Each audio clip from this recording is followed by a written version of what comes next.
안녕하세요. 저는 서울 근교에 살고 있는 돌싱녀입니다. 오늘 제가 소개해드릴 사연은 주야장천 시댁 돈을 빼먹는 동서와 돈은 동서에게 다 주고 받아가기는 저희 부부에게 받아가려고 했던 시모에게 시원한 사이다 복수를 선물했는데요. 물론 남편 놈도 두 인간과 별반 다르지 않아 이혼을 해버렸고요. 그러면 자세한 이야기 시작해보도록 할게요. 저와 남편은 알바를 하다 만나 결혼까지 하게 된 부부였어요. 저희가 결혼을 할 당시 시댁과 친정에선 저희의 결혼에 보탬을 줄 형편이 되지 못했고 저희 역시 가진 것이 없었죠. 그야말로 너무나도 사랑해서 한 결혼 생활은 너무나도 고달팠어요. 저희 부부는 힘을 합쳐 아끼고 또 아끼며 열심히 잘 살아냈고 그렇게 10년이 지난 지금은 저희 명의로 된 집과 함께 장사가 꽤 잘 되는 음식점을 운영 중이었어요. 그 힘들고 고달팠던 10년이란 세월 동안 양갓집에서 아무 도움도 받은 적이 없었고 그런 것에 대해서 섭섭하다고 생각해 본 적이 없었어요. 하지만 그런 생각도 서방님이 결혼을 하며 조금씩 달라지기 시작하더라고요.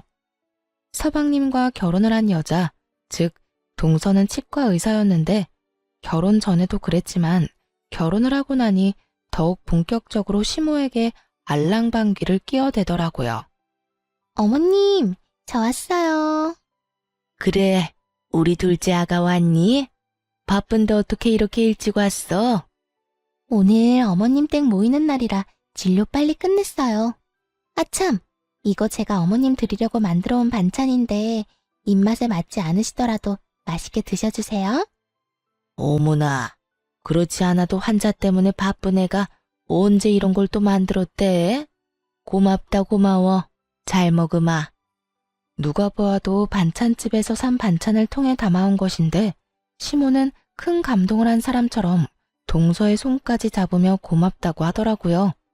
제가 이때껏 제가 반찬을 해드릴 때는 단 한 번도 고맙다는 말을 들어본 적도 없을 뿐더러 그날 역시 제가 만든 반찬으로 냉장고가 가득 차 있었는데도 불구하고 시모는 이런 대접은 처음이라는 듯 동서의 행동에 고마워하더군요. 그것을 시작으로 동서는 시모에게 온갖 방법으로 잘 보이려고 했고 그런 동서에게 푹 빠져버린 시모는 오로지 동서만을 위한 시어머니가 되어버렸죠. 시모는 동서가 어떻게 행동하든 말든 동서에게 푹 빠져 위계질서란 다 무시하고 저만을 부려먹기 일쑤였거든요. 심지어 제가 가게 일을 하다가도 불려가는 일이 생겨나기 시작했어요. 첫째야, 바쁘니? 점심 장사는 다 끝났지 않아? 네, 이제 슬슬 손님들 빠지는 시간이긴 해요. 이제 손님 빠지면 뒷정리하려고 준비하고 있어요. 왜 그러세요? 집에 좀 잠시 오거라. 네? 지금이요? 그래, 지금 좀 와서 나 점심 좀 차려주려무나. 내가 아침부터 몸이 영 좋지 않아서 아직 한 끼도 제대로 못 먹었어.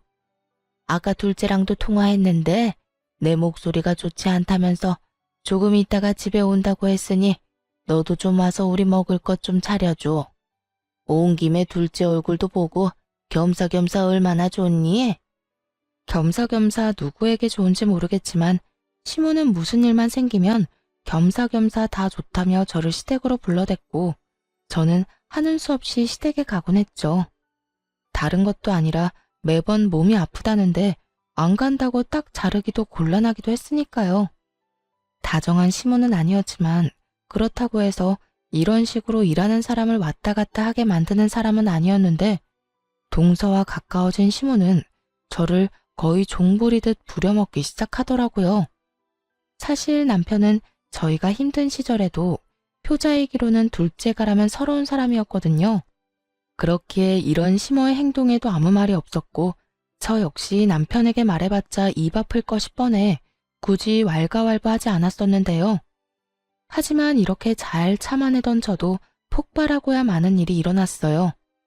그날은 시모의 생신이었어요. 급하게 수술 스케줄이 잡혔다는 동서는 상차림 준비에 쏙 빠져버리고 혼자 독박으로 생신상을 준비하고 있었어요. 동서가 시집 오기 전부터 혼자 하던 일이라 별 생각 없이 평소 하던 대로 음식을 준비하고 있었죠. 그렇게 하나둘씩 마무리하고 있었고 마지막으로 튀김을 하려는데 식용유가 뚝 떨어졌더라고요. 심부름 시킬 사람도 없고 이미 너무 지친 터라 그냥 하지 않을까 싶었지만 시무와 남편이 튀김을 워낙 좋아해 빼기가 그렇다고요. 하는 수 없이 전 식용유를 사러 잠시 나가게 되었고 식용유를 사고 집으로 돌아오는 길에 아파트 앞에 주차된 차에서 내리는 동서를 보게 되었어요. 동서는 누군가와 통화 중이었는데 그 내용이 정말 헛웃음이 나게 가관이더라고요. 나? 오늘 어머님 생신이라니까. 매년 오는 생신 뭐가 그렇게 중요하다고 이 야단법석인지 모르겠어. 형님은 꼼짝없이 지금 음식 준비하고 있을 거고 난 수술 있다고 거짓말하고 지금 왔어.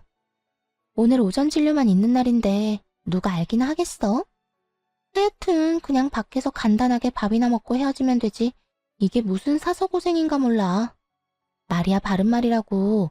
날 낳아준 부모님도 아닌데 왜 내가 시부모님 생신상을 차려야 하는지 모르겠더라니까. 응, 그래서 거짓말 좀 했지. 우리 형님? 우리 형님은 그런 잔머리도 없어. 아마 지금쯤 혼이 빠지게 음식 준비하고 있을걸? 하여튼 난 이제 들어가 봐야겠다. 들어가면서 힘든 연기 좀 해야지 뭐. 나중에 내가 전화할게. 동서는 동네방네 소문을 다 낼 작정인지 큰 소리로 통화하며 하하호호거리고 있었고 전 그런 동서에게 다가가 어깨에 손을 올려버렸죠. 동서, 지금 이 말이 다 사실이야? 어머나, 깜짝이야. 형님, 그게 아니라요. 다 들으셨죠? 동서는 깜짝 놀라며 저를 귀신 보듯 쳐다보더라고요. 그러면서 말까지 더듬으며 어떤 변명을 해야 하나 눈알을 굴리는데 더는 들을 필요도 없어 보이더라고요. 무시하고 집으로 들어가려고 하자 동서가 다급히 붙잡기 시작하더군요. 됐어. 동서 보니까 물어볼 필요도 들을 말도 없을 것 같네.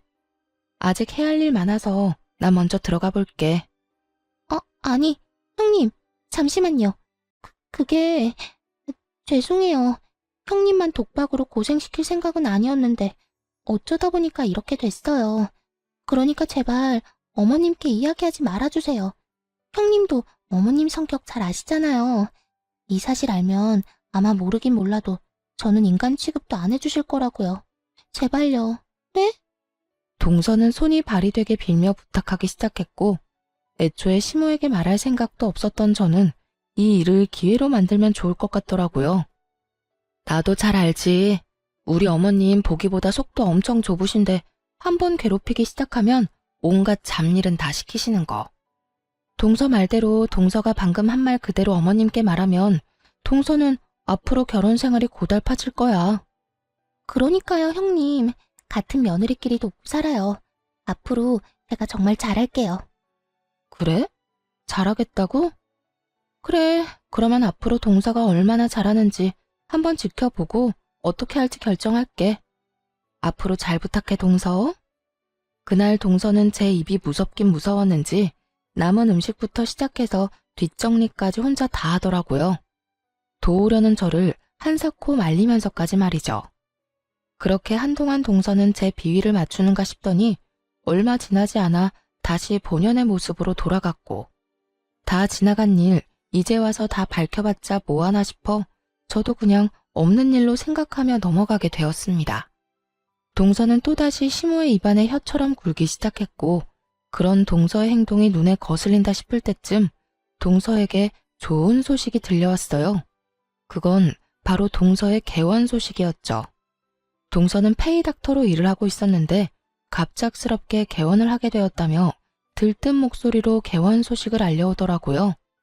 서방님이 결혼할 때 시댁에서 보태준 것이 없던 걸로 알고 있던 터라 이번에도 당연하게 대출을 해서 개원을 한다 싶었는데 그게 아니었더라고요. 개원 자금의 출처를 알게 된 건 동서의 개원 축하 자리가 마련된 날이었어요. 그날은 가족들을 비롯해 동서의 지인들도 꽤 많이 참석한 날이었어요.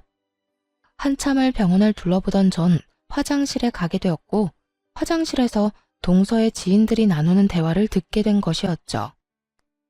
지수, 정말 시집 하나는 잘 갔다니까. 시댁에서 지금 사는 집 살 때 돈도 보태주고 이번에 병원 개원도 시댁에서 도와줬다며? 그 덕에 대출 거의 없이 병원 개원한다고 입이 귀에 걸렸더라. 그러니까 개원하는데 한두 푼 드는 것도 아닌데 시어머니를 얼마나 잘 구워 삶았으면 그 큰 돈을 떡하니 내주냔 말이야. 계집애, 시어머니한테 잘 보이려고 가진 애를 쓰더니 결국 병원을 받아내는구나. 그러니까 지수가 어른들하고 잘하고 그런 캐릭터가 아닌데 시어머니한테 잘한다 싶었더니 다 계획이 있었던 거야.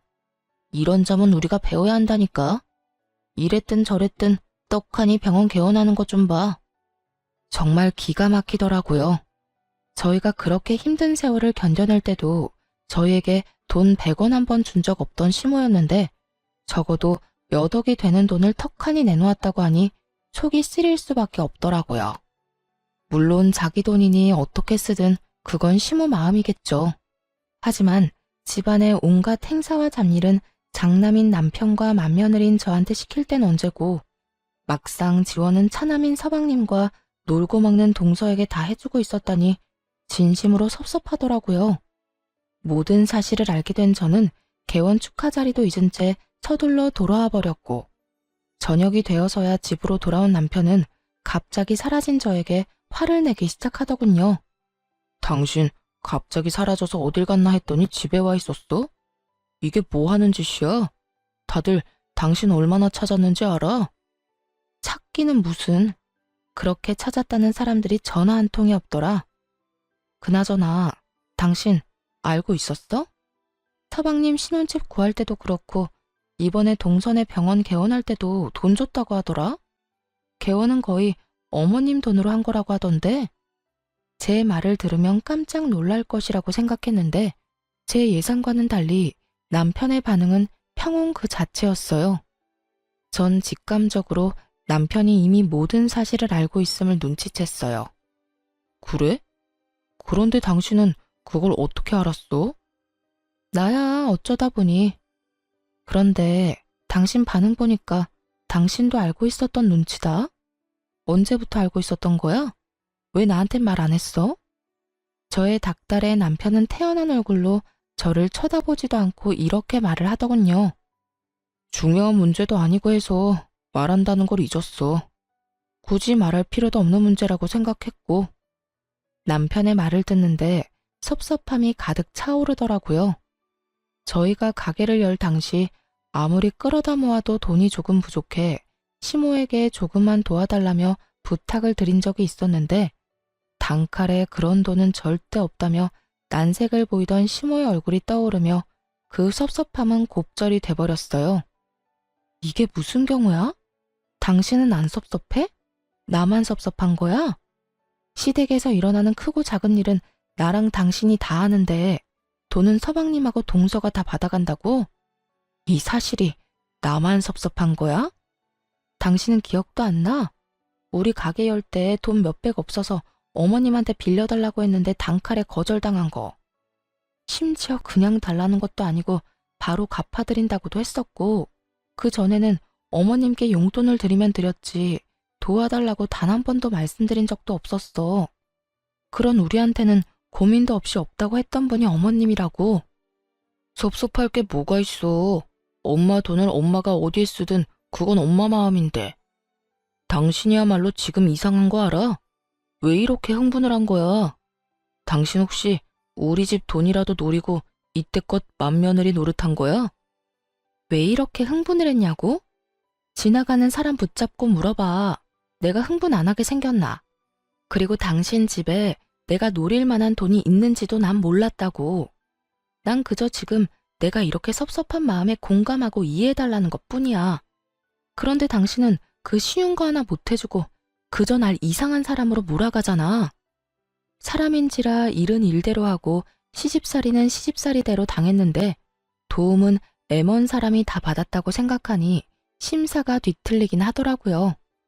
거기에다 저희가 정말 힘들어 몇백만 원이 필요할 땐 남일 보듯 나몰라라 하던 시모가 동서 내외한테는 집 마련하는 것도 도와주고 개원까지 해줬다니 피가 거꾸로 솟는 느낌이었죠.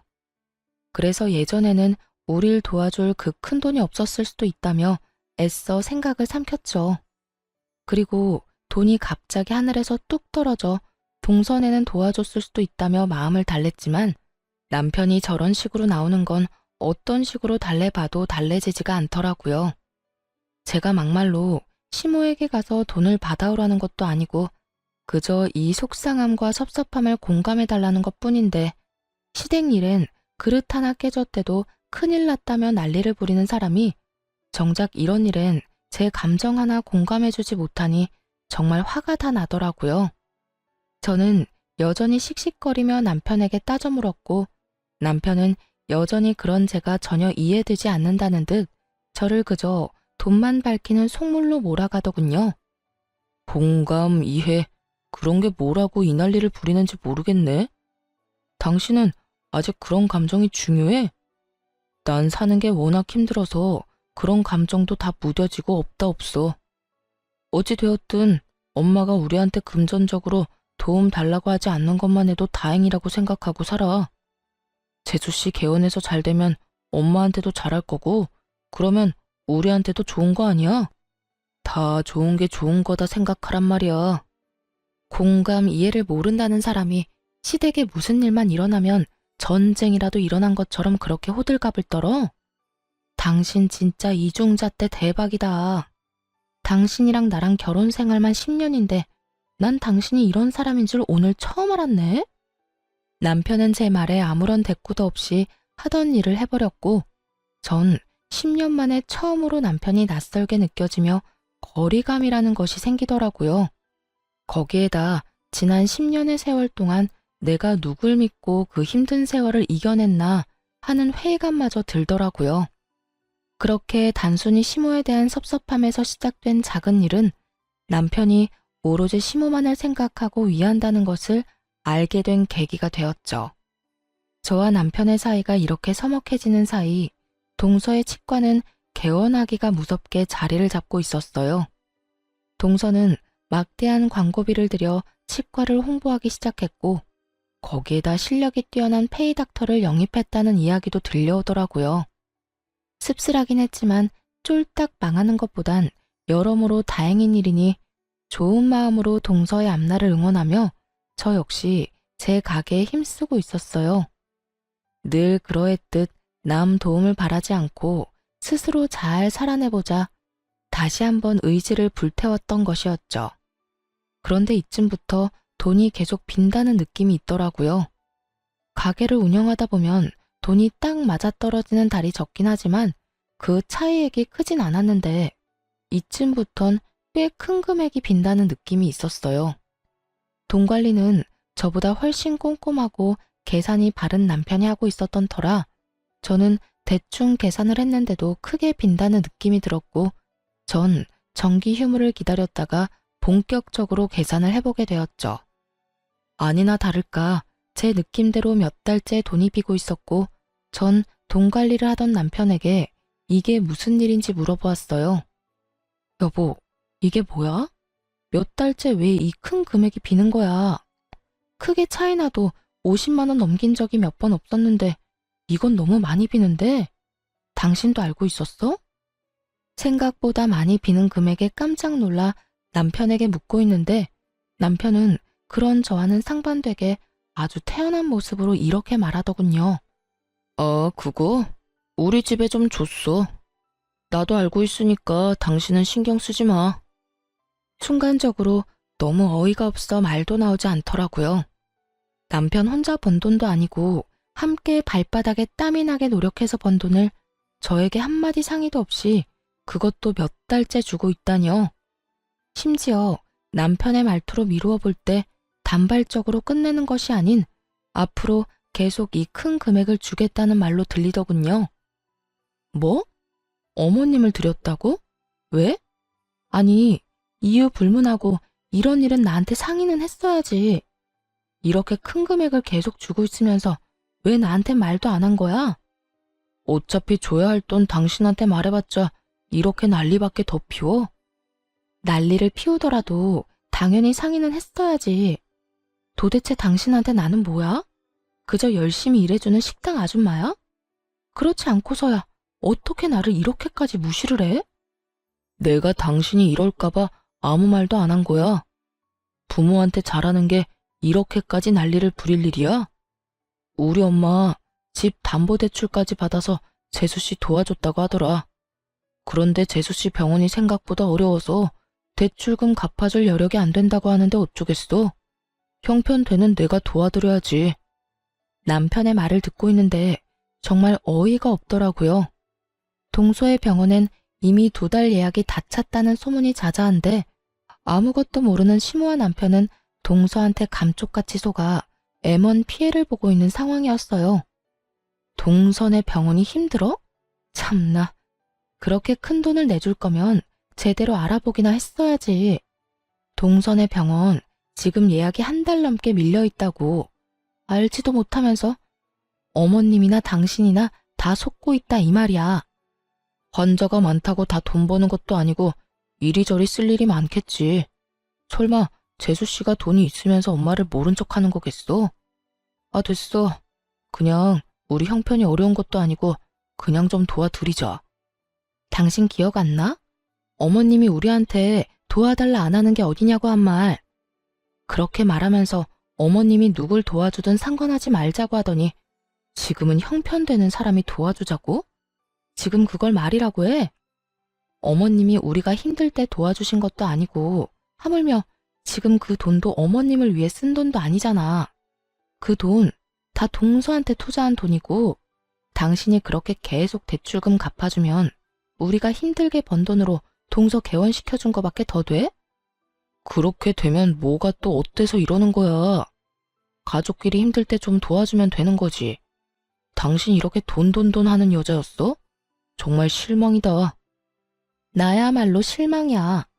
돈을 쓸어다 모으면서 어머님한테 돈 갚으려고 하니 아까워서 거짓말하는 동서나 투자란 투자는 동서한테 다 하고 돈은 당신한테 갚으라는 어머님이나 그걸 또 고지 곧대로 믿고 호구질이나 하는 당신이나 다 실망스럽다고. 가족끼리 힘들 때 도와준다고? 우리 힘들 때는? 우리 힘들 때는 다들 아는 척도 안 했어. 난 절대 싫어. 절대 싫으니까 동서 때문에 생긴 빚은 동서한테 다 갚으라고 해. 남편은 여전히 제 말은 귓등으로도 듣지 않는 듯했고 전 도무지 안 되겠다는 생각에 다음날 바로 동선의 병원으로 찾아갔어요. 병원에 환자들로 넘쳐나고 있었는데 진료 중인 동서를 기다리다 보니 점심시간이 되어 동서와 이야기를 나눌 수 있었어요. 형님, 여기까지 무슨 일이세요? 그리고 이왕 올 거면 좀 제대로 차려입고 오시지. 여기 일하는 간호사들이 보고 뭐라고 하겠어요? 제 지위도 좀 생각해 주셔야죠. 동서는 살만한가 봐. 차림새 신경 쓸 틈도 있고 말이야. 난 동서가 개원 때문에 어머님이 진빚 갚느라 허리가 휘어서 차림새를 신경 쓸 틈이 없어서 말이야. 한껏 비꼬는 제 말에 동서는 난색을 보이며 시키지도 않은 변명을 해대기 시작하더군요. 그게 보기에만 이렇지 돈은 되지도 않아요. 다 돈 안 되는 환자들이라서 직원들 월급도 겨우겨우 주고 있다고요. 난 다 모르겠고 앞으로 동서 때문에 진 빚은 동서가 갚아. 우리는 해야 할 도리는 차고 넘치게 했으니까 이제부턴 동서가 알아서 하라고. 저한테 그런 돈이 어딨어요? 대출금 갚을 돈 전혀 없다고요. 그리고 그걸 왜 제가 갚아야 해요? 다 어머님 명의 낸 빚인데 왜 제가 갚아야 하냐고요. 그걸 말이라고 해? 동서 병원 개원하느라 진 빚이니 당연히 동서가 갚아야 할 거 아니야. 하여튼 난 앞으로 땡전 한 푼 보태는 일 없을 거라 분명히 말했다. 어머님 길바닥에 앉게 돼서 동서가 모시고 살 거 아니면 대출금 잘 갚아드려. 동서는 끝까지 뻔뻔하게 나왔지만 전 제 할 말을 다 하고 점심 장사를 하러 가게로 돌아와 버렸어요. 동서에게 이야기를 전해들은 시모가 가게로 찾아왔더라고요. 아직 점심 장사가 끝나지 않은 터라 가게 안에 손님이 꽤 많았는데도 불구하고 시모는 언성을 높이며 저에게 득달같이 화를 내기 시작하더라고요. 네가 뭔데 그 귀한 병원에 가서 그 난리를 부려댄 게야? 네가 감히 거기에 가도 된다고 생각했다는 것 자체만으로도 넌 생각이 글러먹었다.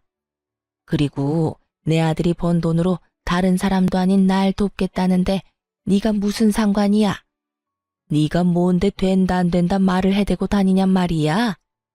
시모는 난동에 가까울 정도로 화를 내고 있었고 그런 상황이 되자 더는 물러서선 안 되겠다는 생각이 들더군요. 어머님, 말이야 바른 말이라고 그게 왜 아들 돈만 되나요? 지금 여기서 제가 일하는 건 보이지도 않으세요? 남편이 어머님 준 돈, 그거 남편 혼자 번 돈 아니고 지금 보고 있다시피 저도 밤낮 없이 피땀 흘려 번 돈이라고요. 그러니까 그저 아들 돈이 아니라 부부의 돈이고 그 돈을 쓰려거든 제 허락도 필요하다 이 말이라고요. 뭐야? 그까짓 돈 얼마나 된다고? 그 몇 푼 되지도 않는 돈을 네 허락까지 맞고 받아가란 이 말이니? 당연하죠. 그 돈은 제 돈이기도 하니까요. 그러니까 어머님이 동서한테 투자한다고 생긴 빚은 병원에 환자가 넘쳐나는 동서한테나 갚으라고 하라고요. 벼랑간 시모는 저에게 손을 올려버렸고 저 역시 그 순간 눈이 뒤집혀버려 시모의 손을 잡아 끌며 가게에서 내쫓아 버렸습니다. 너 이거 못 놔? 놔! 놓으라고! 저는 할 만큼 했고 더는 해드릴 것도 없으니 다신 찾아오지도 마세요. 시모를 쫓아버리고 가게 문을 닫아버렸고 제가 당할 땐 미동도 없던 남편은 시모가 내쫓기는 모습을 보자 마음이 찢어지는지 그 길로 시모를 따라 가게를 나가버리더군요. 그런 남편의 뒷모습을 보며 남편이 변하지 않는 이상 10년의 세월을 끝낼 시기가 왔음을 깨달았던 것 같아요. 남편은 여전히 사랑했지만 전 더는 밑빠진 독에 물붓기를 하며 살고 싶지 않았고 무엇보다 고마움조차도 모르는 저런 인간들에게 제가 뼈 빠져라 번 돈을 낭비하고 싶지도 않았기 때문이었죠. 남편은 장사가 끝날 때까지 돌아오지 않았고 저 혼자 가게 마감을 하고 집으로 돌아가니 혼자서 술을 마시고 있더군요. 전 그런 남편을 똑바로 쳐다보며 단호하게 말을 꺼냈어요. 확실하게 짚고 넘어가야 할 문제가 있어. 당신 지금처럼 계속 어머님 빚 갚아줄 거야? 내가 반대한다고 해도? 제 말에 남편은 고개를 잠시 들어 힐끗 보고는 이내 술잔을 기울이며 당연하다는 듯 말을 하더라고요. 그러면 어떻게 해? 나 아니면 우리 엄마 길거리에 나앉게 생겼는데 당신이 반대해도 나는 도울 거야. 그나마 있던 신랄 같은 기대도 사라지고 전 확고해진 제 마음을 전달하기로 했어요. 그래? 그러면 알겠어. 당신이 당신 부모 돕겠다는 걸 내가 말릴 수는 없고 그냥 나랑 이혼을 해. 그리고 당신 집 마음껏 도우면서 살아. 뭐? 당신 지금 이혼이라고 그랬어? 우리가 여유가 없는 것도 아니고 이제 우리도 먹고 살만 하잖아. 그런 우리가 엄마 좀 돕는 게 이혼할 사유가 돼? 당신은 어떻게 생각할지 몰라도 난 싫어. 어머님이 정말 순수하게 생활고에 시달린다고 하면 나 도울 수 있어. 그냥 돕는 것도 아니고 최선을 다해서 할 수 있는 방법은 다 동원해서 어머님 도와드릴 수 있다고. 그런데 지금 상황은 그런 상황이 아니잖아. 돈을 갚아야 할 사람은 따로 있고 그 사람도 충분히 능력이 되는데 왜 우리가 그 돈을 갚아야 하냐 이거야. 당신 이렇게까지 속물이었어? 어떻게 돈 때문에 10년을 같이 산 나한테 감히 이혼하자는 말까지 할 수가 있어? 내가 단지 돈 때문에 이러는 것 같아? 처음엔 돈이었지. 그런데 난 지금 당신한테도 실망이 커. 솔직히 말하면 시댁 일이라면 물불 가리지 않는 당신 보면서 오만 정이 떨어지려고 한다고. 그러니까 그냥 이혼해. 난 더는 이 결혼에 미련 없어. 이미 전 남편에 대한 사랑보다 제 삶에 대한 불쌍한 감정이 더 컸고 이혼을 해도 미련 없이 돌아설 수 있다는 확신이 있었기에 더욱 단호하게 이혼을 말하게 되었어요. 없이 살다가 돈 좀 만지다 보니까 아주 미쳤구나. 그래서 돈밖에 눈에 보이는 게 없어? 그래, 이혼하자. 그까짓 이혼해도 나도 아쉬울 거 하나 없어. 이거 왜 이래? 그래, 당신이 그렇게 나오니 소송까지 할 필요는 없을 것 같고, 재산 정리해서 정확히 반반으로 나누고 찢어지자. 그래도 10년 산 정이 있는데 시끄럽고 구질구질하게 끝내지 말고 깔끔하게 끝내자고. 그래, 바라던 바야.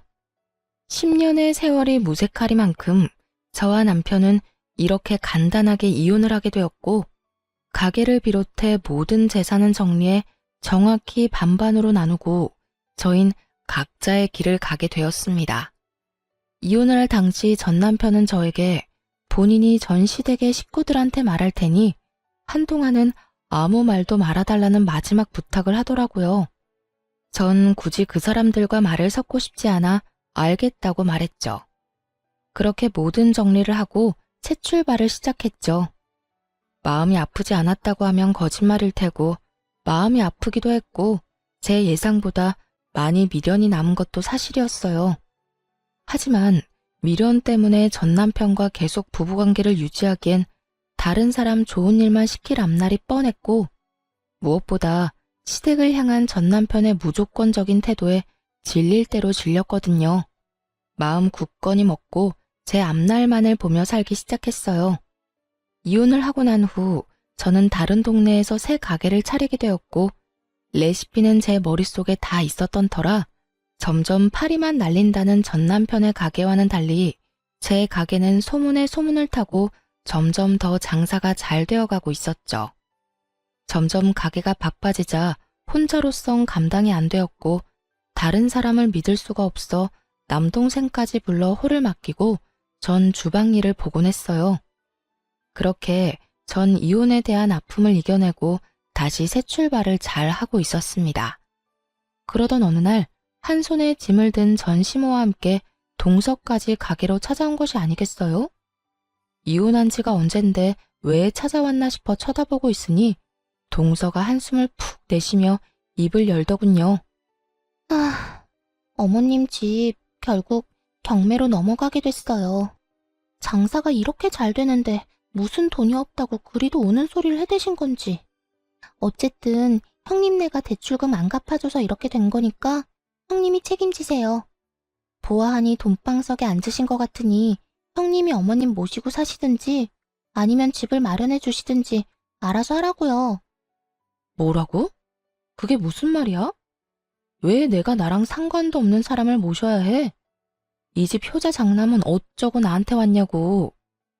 형님, 말 진짜 이상하게 하네요. 아주버님이 맡고 계신 1호점은 망하기 직전이고 형님이 맡고 있는 2호점은 초대박이 났으니 당연히 이리로 어머님을 모시고 왔죠. 파리만 날리는 가게에 가서 어머님 모시란 말을 어떻게 해요? 어찌되었든 형님이 맏며느리니까 알아서 하세요. 난 그럴 생각 없으니까 당장 다시 데리고 가. 아, 나도 모른다고요. 우리 먹고 살기도 힘들어 죽겠는데 내가 왜 어머님까지 모시고 살아요? 내가 맏며느리도 아니고 형님이 계시는데. 들어보니 전 남편은 그때까지도 이혼 사실을 숨기고 있는 듯 하더라고요. 가게 1호점은 전 남편이, 2호점은 제가 맡아서 하고 있다는 말도 안 되는 거짓말을 하고 있었고, 전 남편의 가게가 망해가자 전 시모에게 도움을 주지 못하게 되었고, 그렇게 빚 독촉에 시달리던 전 시모는 결국 경매로 집까지 넘어가게 된 것이었어요. 동서의 손에 들린 명품 가방만 보아하니 치과는 계속 잘 되는 듯한데 집까지 경매로 넘어갔다고 하는 걸 보니 동서는 시모를 도울 생각은커녕 모실 생각조차 없어 보이더군요. 즉 금전적인 도움만 받고 더 줄 것 없는 시모를 저에게 버리겠다는 거죠. 귀찮은 짐짝 떠넘기듯 저에게 데려가라고 하는데 이게 진짜 인간이 맞나 싶더군요. 심지어 제가 대답도 하기 전에 먼저 가게를 박차고 나가버렸어요. 전 그 즉시 시모를 데리고 치과로 향했고 그곳에서 제가 당한 그대로 난동을 피워버렸어요. 동서는 붉어진 얼굴로 득달같이 따지기 시작하더군요. 이게 뭐 하는 짓이에요? 여기 병원이라고요. 당장 나가지 못해요? 왜? 네가 우리 가게 와서 난동 부리는 건 되고 내가 네 병원 와서 이러는 건 안 돼? 무슨 이런 이중적인 잣대가 다 있어? 당연한 거 아니에요? 병원이랑 식당이랑 같은 줄 알아요. 당장 나가라고요. 그리고 어머님은 또 왜 모시고 온 거예요? 당장 어머님 데리고 나가라고요. 그 순간 두 며느리한테 버림받았단 사실 때문에 고달픈 시모가 그 자리에서 주저앉아 땅을 치며 울기 시작하더군요. 자신의 신세를 한탄하면서 말이죠. 아이고, 아이고, 내가 이런 꼴이나 보려고 이 나이까지 살았나. 이렇게 살아 뭐해. 그냥 확 접신물에 코 박고 영감이나 따라가야지. 곡소리가 커지면 커질수록 동서의 얼굴이 썩어가고 있었죠. 저는 손에 든 짐을 던져주며 말했죠. 수억 들인 이 병원이나 나한테 전부인 내 가게나 소중하긴 매한가지야. 그리고 너한테나 어머님이지 나한테는 아무것도 아니거든? 그게 무슨 말이에요? 나 이혼한 지 1년이 넘었어. 그런데 왜 내가 맏며느리고 왜 내가 이 아줌마를 모셔야 해? 이제 며느리는 너 하나뿐이고 보아하니 환자도 여전히 많아 돈방석은 네가 앉았을 것 같은데 네가 모셔. 제 말에 전 시모와 동서는 너무 놀라 입도 다물지 못한 채 가만히 있었고 전 병원 가득 앉아있는 환자들을 향해 이렇게 외쳐줬어요. 이 병원도 애초에 여기 있는 네 시어머니 돈으로 개원해놓고 이렇게 환자도 많으면서 돈 없다고 빡빡 우겨대면서 대출금을 안 갚아줘서 집까지 날려먹게 만든 게 말이나 된다고 생각해? 그렇지 않나요, 여러분? 세상에 이렇게 파렴치한 사람이 허울 좋은 치과 의사라고 하니 저도 참 기가 다 차네요. 제 말에 순서를 기다리던 환자들이 일제히 수근거리기 시작했고 동연배의 어르신들은 동서에게 손가락질까지 하며 욕을 하시더군요. 실시간으로 일그러진 얼굴이 참 볼만하더라고요. 당장 그만하고 나가? 조용하고 그냥 나가라고. 그렇지 않아도 가려고 했어. 이거 왜 이래? 나도 바쁜 몸이라고. 내가 혹시나 해서 미리 경고하는데 다시 한번 내 가게로 찾아와서 그런 말도 안 되는 짓거리 또 하면 그땐 나 경찰 부를 거니까 그런 줄 알아. 농담 아니고 진담이니까 잘 새겨 들으라고. 찾아오라고 해도 안 갈 테니 제발 이제 좀 가라고요. 제발 이렇게 부탁할게요. 이거 놔. 간다고 했잖아. 어쨌든 네 어머님은 네가 알아서 하고 앞으로 살면서 마주치지도 말자. 내 말 잘 기억하고 네가 한 말을 지켜. 알겠어? 그렇게 전 가게로 돌아와 버렸고 이젠 정말 끝일 거라 생각했는데 이번엔 다름 아닌 전 남편에게서 연락이 왔더라고요. 여보, 잘 지내? 여보는 무슨? 우리 이혼한 사이인 거 잊었어? 무슨 일로 전화를 다 했어? 그게 당신도 들었나 모르겠는데 내 동생도 결국 이혼했어. 알고 보니 당신 말대로 재수씨가 아주 못쓸 인간이었더라고. 돈은 돈대로 벌고 있으면서 엄마한테 돈 갚기가 싫어서 없는 척하면서 우리 엄마 집까지 경매로 넘어가게 했던 거였어. 그것도 모자라서 당신한테 찾아가기까지 했다면서. 내가 그 이야기 듣고 당신 목까지 그 여자한테 뭐라고 했어. 물론 내 동생도 한 소리 했고 말이야. 도저히 그런 여자랑 살 수 없다면서 이혼도 했고 병원 개원할 때 도와준 돈도 재판까지 해서 다 받아내게 됐어. 잘 됐지? 묻지도 않은 말을 한참을 떠들어대던 전 남편은 제가 별다른 반응이 없자 하소연을 하기 시작하더라고요. 자랑이나 하려고 전화했어? 아니, 그런 건 아니고. 사실 나 요즘 많이 힘들어. 가게도 내 마음처럼 돌아가지도 않고 집에 가도 마음 터놓고 이야기 나눌 수 있는 사람도 없고 말이야.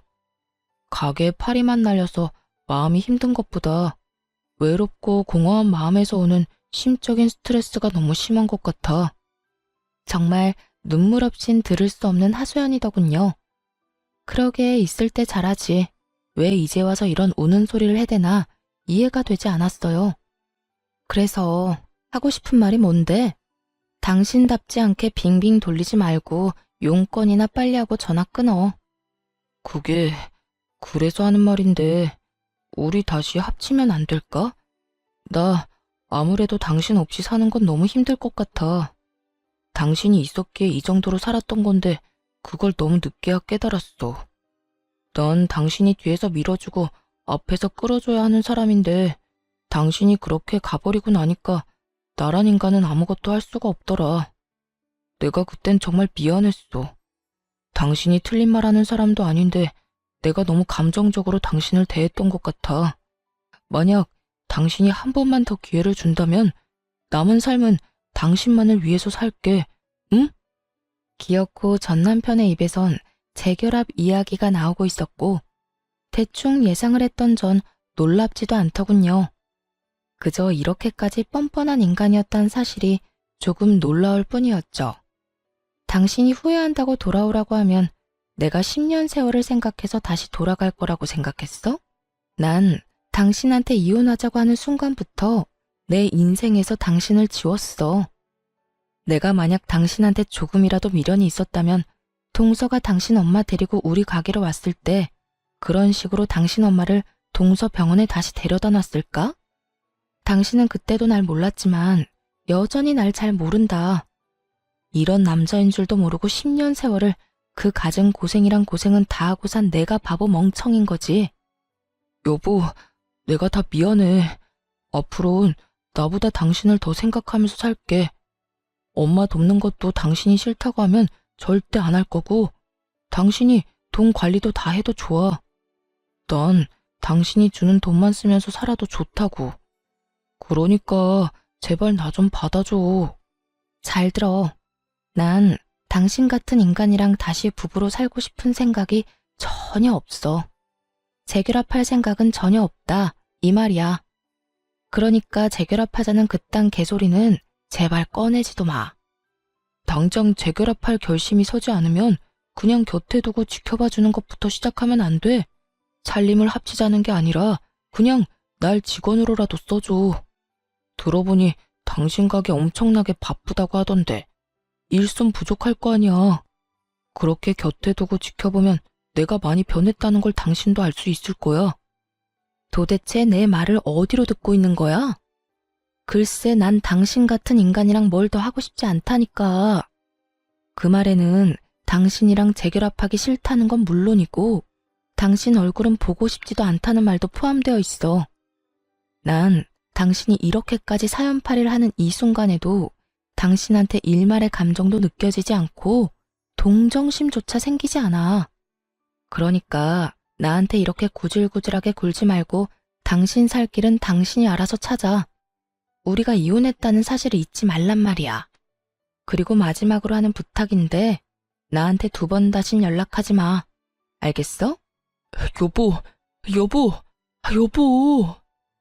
다급하게 저를 불러댔지만 전 그대로 전화를 끊어버렸고 그 다음날 바로 번호를 바꿔버렸어요. 그 후 들리는 소문엔 이혼한 동서는 환자 많은 병원만 믿고 대출을 내서 전 시모에게 돈을 돌려줬는데 계획대로 된 일은 하나도 없었다고 하더군요. 동네 치과 특성상 주로 60대 이상이 자주 가는 치과였는데 이미 동서의 만행에 대한 소문이 퍼질 대로 퍼져 폐륜녀가 하는 병원이란 딱지가 앉아버렸고 그렇게 예약 잡기가 힘들던 치과는 줄줄이 예약 취소는 물론이고 신규 환자의 발길도 끊겨버린 지 오래라고 하더군요. 아마 병원 문 닫는 것도 시간 문제이지 않을까 싶었어요. 전 남편 역시 상황은 좋지 않은 듯 했어요. 저와 같이 장사했던 가게는 이미 망해 문을 닫게 되었고 그나마 전 시모가 돌려받은 돈을 잘 지켰다면 먹고 살만은 했을 텐데 전 남편은 겨우 돌려받은 그 돈으로 저처럼 새로운 가게에 다시 도전했다 하더군요. 전처도 했는데 자긴 못할까 싶었겠죠. 그런데 그 인간이 착각한 게 있어요. 예전에 함께 장사했던 가게는 돈 관리만 자신이 했을 뿐 음식 레시피 개발부터 식자재 관리, 손님 응대 그 모든 걸 제가 도맡아 했거든요. 대충 제 옆에서 눈동냥 한 걸로 또 장사가 대박이 날 줄 알았던 거죠. 자영업이 그렇게 쉬우면 누가 안 하려고 하겠어요? 그쵸? 아무런 노력도 없이 도전한 가게는 2달 만에 망했고 돈을 날리는 건 역시 시간 문제였죠. 그러게 진작 제 말을 좀 잘 듣고 저와 잘 살았다면 저런 식으로 깡통 차는 일은 없었을 텐데 라고 생각했네요. 그 후 전 여전히 가게를 운영하며 잘 지내고 있습니다. 어느 회사에서 저희 식당 메뉴 중 가장 인기 있는 메뉴로 밀키트를 만들어 보는 것이 어떠냐는 제안을 받게 되어 여러 시도들을 해보느라 바쁜 날들을 보내고 있네요.